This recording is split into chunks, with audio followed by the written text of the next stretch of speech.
जाति जनगणना को मांग के लेकर जो कल संसद में हुआ, अनुराग ठाकुर उन्होंने कुछ बोला उस पूरे मुद्दे पर। उसके बाद राहुल गांधी जी ने अपने ऊपर उसको लिया, उस पूरे मामले को, कि हाँ आदिवासी दलित और इन सब का अपमान हो रहा, मुझे कोई गाली दे तो दे, इस तरीके की बातें, कई सारी बातें हुई।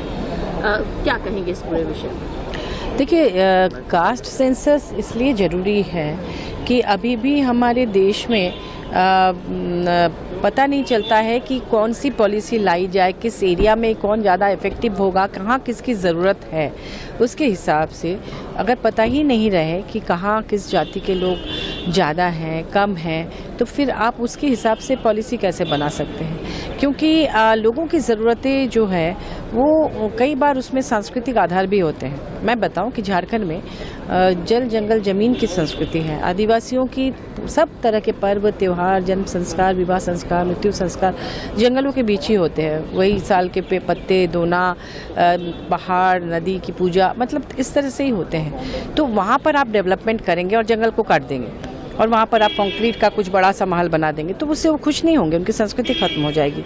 तो इस तरह से हर कम्युनिटी की अपनी अपनी मांगें होती हैं ना, तो उसके लिए जातिगत जनगणना ज़रूरी है। और एक चीज़ है कि जो वहाँ के जनप्रतिनिधि होंगे, अगर जातिगत जनगणना आ जाए तो उसके हिसाब से ही वहाँ पर सीट्स का आवंटन होगा, और सीट्स के आवंटन जब होंगे तो वो अपने हितों को ध्यान में रखकर करेंगे।